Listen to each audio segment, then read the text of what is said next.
दर्शकबिन हामी अहिले चिनारी कार्यक्रम अन्तर्गत छौँ। हामी अहिले कुराकानी गर्न गइरहेका छौँ घोराई उपमहानगरपालिका वडा नम्बर 1 का वडा अध्यक्ष राममणि पाण्डे सरसित। सरलाई स्वागत छ। धन्यवाद सर। राममणि सर, हामीलाई सर्वप्रथम यो जानकारी गराइदिनुहोस् कि कोभिड-19 को महामारी देश विदेश सबै ठाउँमा परेको अवस्थामा तपाईहरु यति बेला आफ्नो वडा के कस्तो काममा व्यस्त हुनुहुन्छ भनिदिनुस् न। अब कोभिड-19 ले प्रभावित पारिरहेको बेला हाम्रो वडा पनि अछुतो परिहालेको रे। अहिले वडा कामहरुभित्र कोभिड-19 बाट जुन प्रभावित हो त्यो समाजको उद्धार, त्यसको भूमिका र अन्य समाजभित्र तपाईको चाहिने हुनुपर्ने क्रियाकलाप गतिविधि त्यसको बारेमा को भूमिका हरेक गतिविधिभित्र संलग्न हुने त स्थानीय निकाय नै हो। त्यसो भए हुनाले हामी सबैतिर केन्द्रित विशेष गरेर कोभिड-19 देखि लिएर हरेक पक्ष तह तबकासँग समन्वय गरेर काम गर्ने गरे। त्यसैगरी सर, हजुरले भनिहाल्नुभयो अहिले कोरोना कारणले गर्दा तपाईहरुको वडामा मृत्युको संख्या वहन गरेको त्यसै गरेर चाहिँ संक्रमितको के कुराहरु के कति रह्यो भनिदिनुस् न। खास गरी के भन्दाखेरि हाम्रो वडाको त्यहाँको तपाईको भौगोलिक विविधता हेर्नुभयो भने वातावरण युक्त छ। अब यो कुरा होला जस्तो मलाई लाग्छ। र दोस्रो कुरा भनेको हाम्रो तपाईको एउटा अभियान जुन सचेतना अभियान हामीले सञ्चालन गरेका थियौं, जो कोभिड-19 बाट बच्नको लागि टाढा रहने, मास्कको प्रयोग गर्ने, साबुन पानीले हात धुने, त्यसपछि बासी खानेकुराहरू नखाने, अनि तपाईको 2 मिटरको रेसियो भन्दा तपाईको चाहिने जोइन्ट भएर काम नगर्ने, यस्तो खाले जुन हाम्रो अभियान चलाएको थियो हामीले एक चरण, त्यसले एउटा जनताको तपाईको मानस पटलको विकास भयो होला जस्तो मलाई लाग्छ।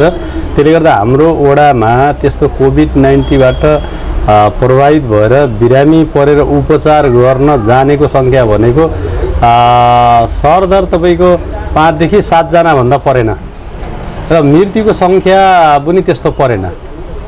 अब त्यसले गर्दाखेरि सबै कुराको भूमिका भनेको हामीले जुन जनताको बीचमा उनीहरुको चेतनालाई जुन प्रचार प्रसार को माध्यमबाट जुन सजग बनाउने काम गर्यो, त्यो नै सफलदायी भयो होला जस्तो लाग्यो मलाई। सर, विपद व्यवस्थापनका कुराहरु पनि आउँछन् उपमहानगरपालिका त्यसै गरी वडाहरुमा।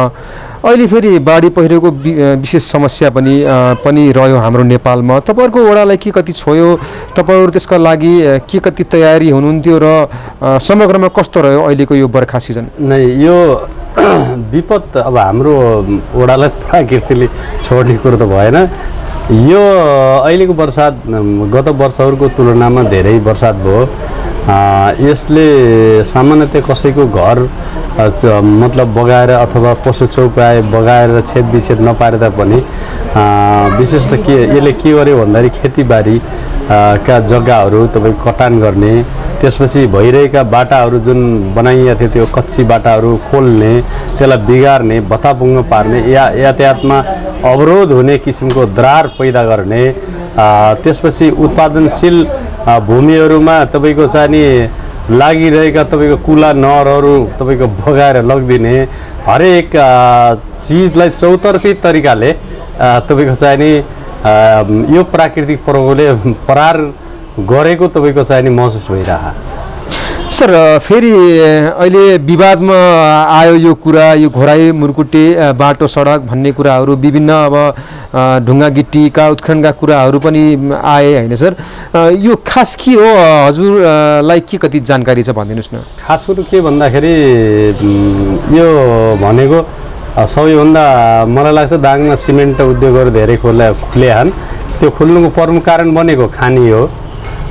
दाङको उत्तरी बेल्ट भित्र जहाँ महाभारत लेक भन्छ त्यसलाई, त्यो महाभारत बेल्टको अध्ययन खानीको अध्ययन हुँदाखेरि त्यहाँ धेरै प्रशस्त मात्रामा तपाईको चुन ढुङ्गा जेबाट सिमेन्ट बन्ने हो ढुङ्गो, त्यो ढुङ्गाहरू त्यहाँ भएको र त्यहाँको स्थानीय सरकारले जति उद्योगहरू जान्छन् उनीहरूलाई खानीको अनुमति र निकाल्ने अनुमति दिँदाखेरि त्यसले के गर्यो भन्दाखेरि जस्तो एउटा उद्योगलाई एक दिनमा 50 टिप्परहरू गुडेर पुग्थ्यो भने 5वटा उद्योगलाई त 50 पन्जी गुड्न पर्ने हो।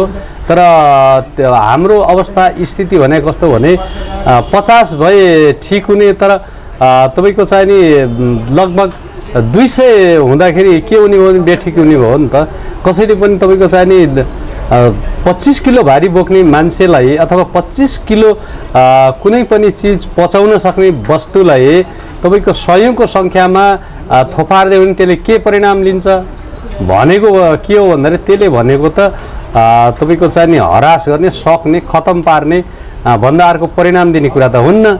त्यसले गर्दाखेरि हामीले भएको केही पनि होइन, खास गरेर आफ्नो तपाईँको चाहिँ नि मतलब जुन किसिमको क्षमता हो उसको क्यापेसिटी अनुसारको तपाईँको चाहिँ नि त्यसको बजारीकरण गर्ने भन्दा पनि तपाईँको त्यसको क्यापेसिटी भन्दा धेरै गर्दाखेरि अहिले एक खाले तपाईँको यो समस्याको रूपमा देखा परेको छ।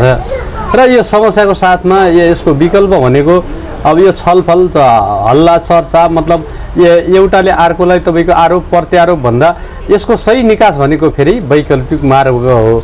अब यसको लागि सबै पक्ष भनेको अब तपाईँको चाहिँ नि त्यहाँको स्थानीय पालिकाले त्यहाँको खनिज ढुङ्गाहरू तपाईँको चाहिँ नि उत्खनन गर्न अनुमति दिइसकिसकेपछि खासेर त्यसलाई तपाईँको निकासी पैठारी गर्ने व्यवस्थाको पहिला मार्ग तयार गरेर, पहिला तपाईँको वे तयार गरेर तपाईँको चाहिँ नि दिएको भए यो कुरा पनि आउने थिएन, कसैलाई केही पनि हुने थिएन र कोही कसैसँग तपाईँको चाहिँ नि उ गर्ने त्यस्तो समस्यामा देखा पर्ने हुने थिएन। तर खास के भयो भने पूर्वाधारको विकास नगरिकन यसलाई सोझै तपाईँको चाहिँ नि काम गर्न खोज्दाखेरि यो अवस्था सिर्जना भयो। सर, तपाईँले गर्नुपर्ने काम कुराहरू तपाईँहरूलाई नेपाल सरकारले दिएको अधिकारहरू धेरै छन् वडाका पनि होइन सर।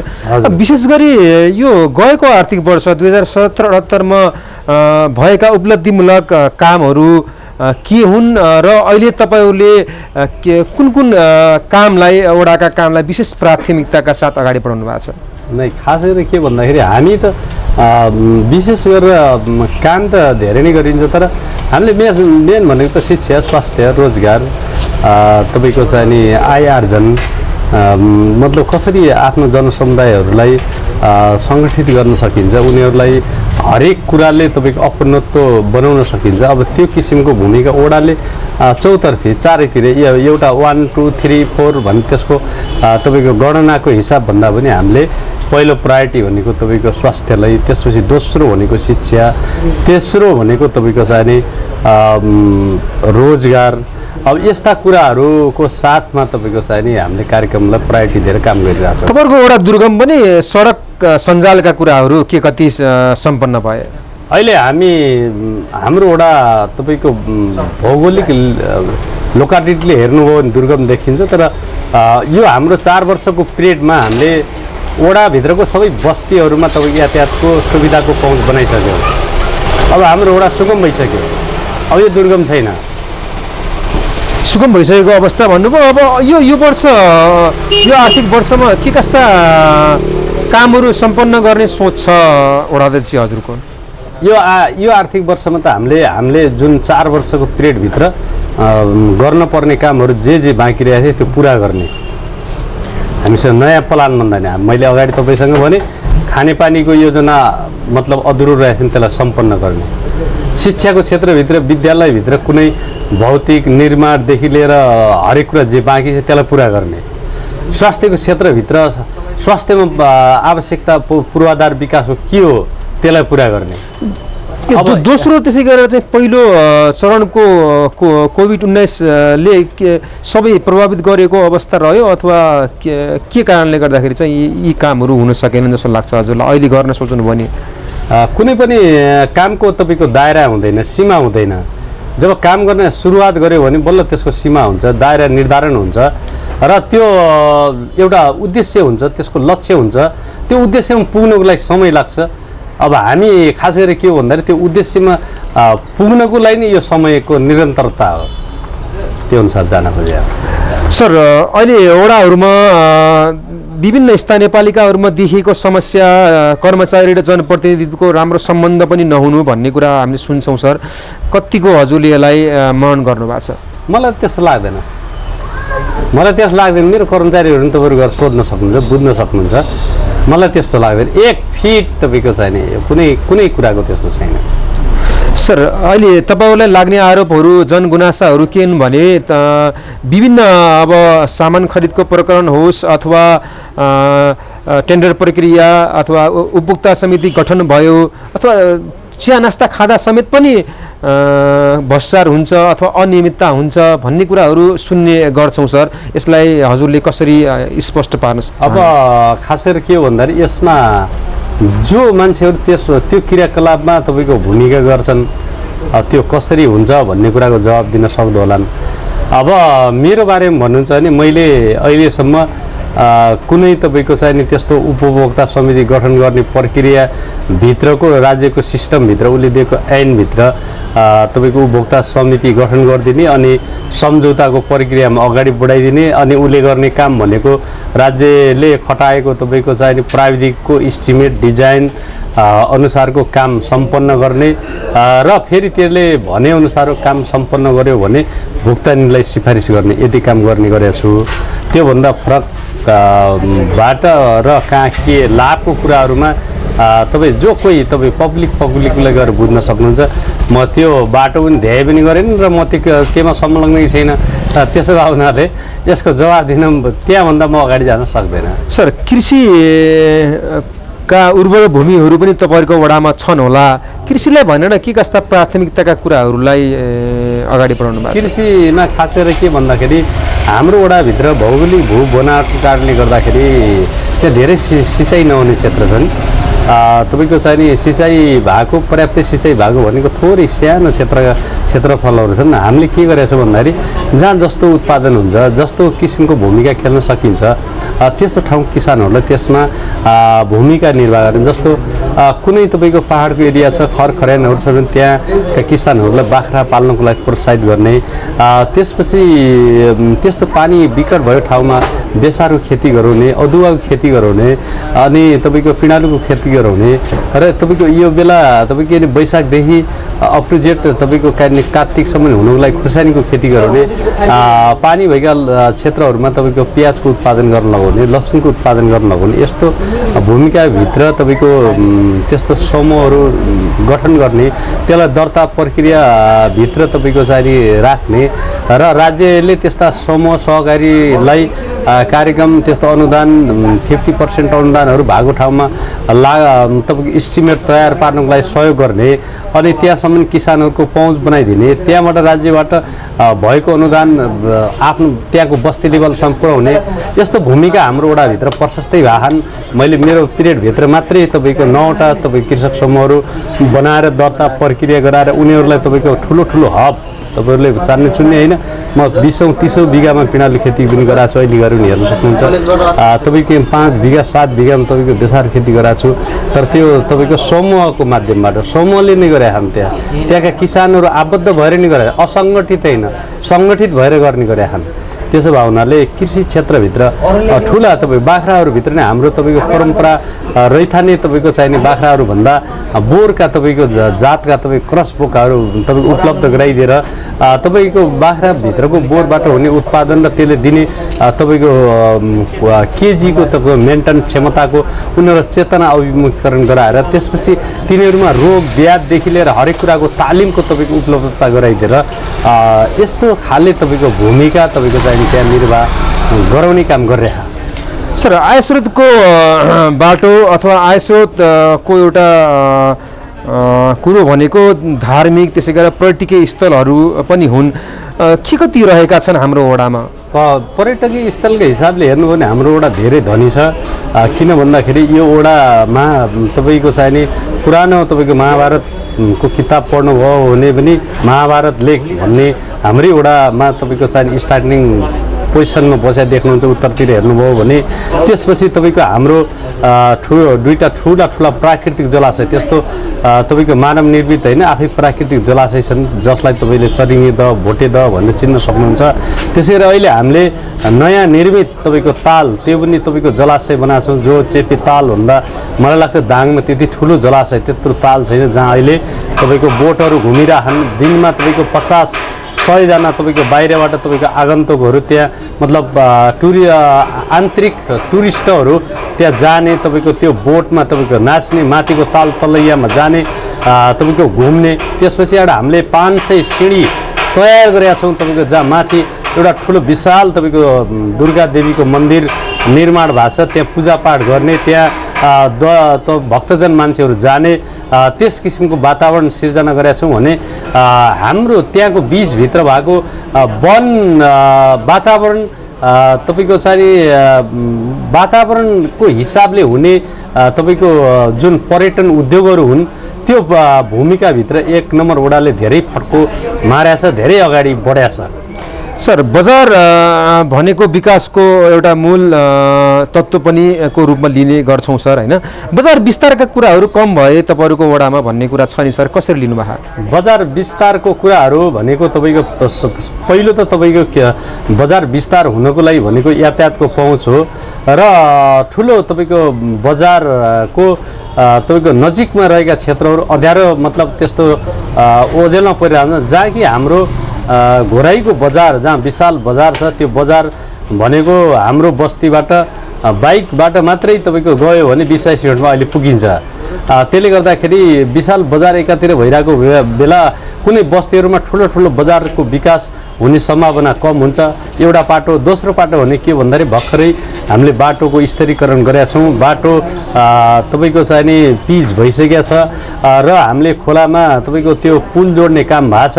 अब मलाई लाग्छ घोराईको पहुँच सहजै हाम्रो वडादेखि भएको हुनाले बिस्तारै बाटोको नेरफेरदेखि तल माथि र भइरहेका स्थानीय बजार हेर्नु हो भने तिनीहरूको स्वरूप परिवर्तन भइरहेछ।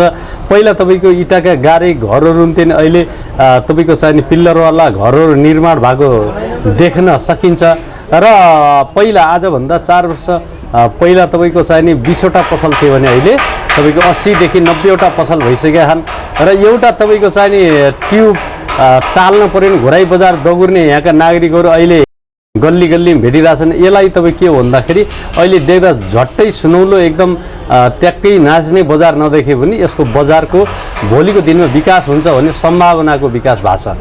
सर अन्त्यतिर पनि छौँ अब गरिबी निवारण त्यसै गरी गरिब जनतालाई भनेर के कस्ता कार्यक्रमहरू सम्पन्न गर्न सक्नुभयो र यो आर्थिक वर्षमा गर्ने सोच गरिरहनु भएको छ? मैले तपाईँहरूलाई अगाडि नै राखेँ मैले गरिबी निवारण आय आर्जन भनेकै हाम्रो देशभित्र सम्भावना भनेकै तपाईँको कृषि विकासलाई गर्ने काम हो जहाँ कृषिभन्दा अर्को विकल्प छैन। यहाँ ठुला उद्योग धन्दा कल कारखाना खोलेर त्यहाँको मतलब खोलेर बस्ने त्यहाँको नागरिकहरूको क्षमता छैन।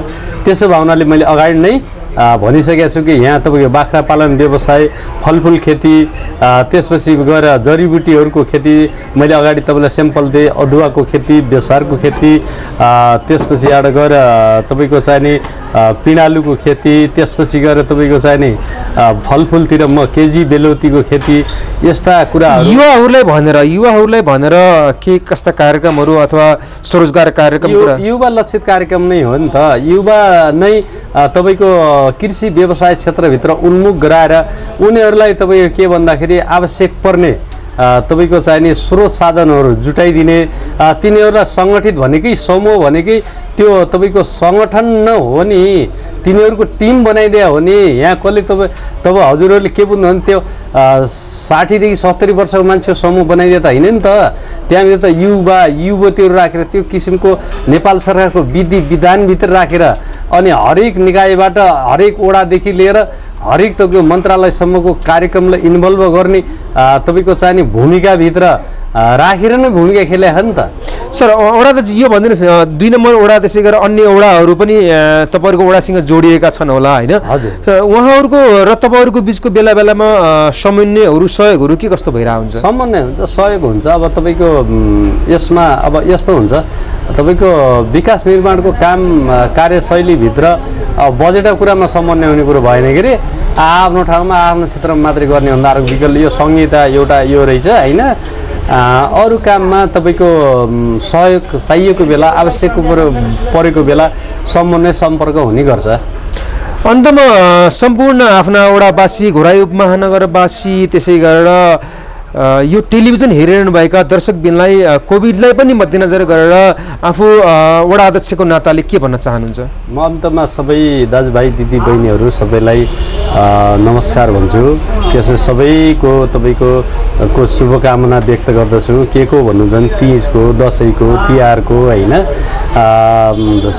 सर्वप्रथम पहिलो सम्पत्ति भनेको शरीर हो स्वास्थ्यको ख्याल राखौँ अहिले विश्व जुन महामारी आइरहेछन् हरेक तौर तरिकाले त्योसँग टाढा रहने भनेको सरसफाइ हो त्योसँग टाढा रहने भनेको हाम्रो खानपान जीवनशैली हो हरेक कुरालाई हामीले पहिलो आफ्नो स्वास्थ्य ख्याल गरेर हाम्रा आनी बानी जीवनशैलीलाई सुधार गर्ने प्रयत्न गरौँ र दोस्रो भनेको के भन्दाखेरि विकास नै समृद्धि हो विकास नै समृद्धि भावनाले त्यो नै कर्म हो त्यो भावनाले कर्म गर्न सिकौँ र आफू आत्मनिर्भर बन्न सिकौँ परनिर्भर भन्दा आत्मनिर्भर बन्यो भने सधैँको विकास हुन्छ थिर हुन्छ त्यसमा सबै लागौँ भन्ने कुराको आह्वान गर्न पनि चाहन्छु र म पनि त्यसमा लाग्छु भन्ने प्रतिबद्धता व्यक्त गर्न चाहन्छु धन्यवाद वडाजी।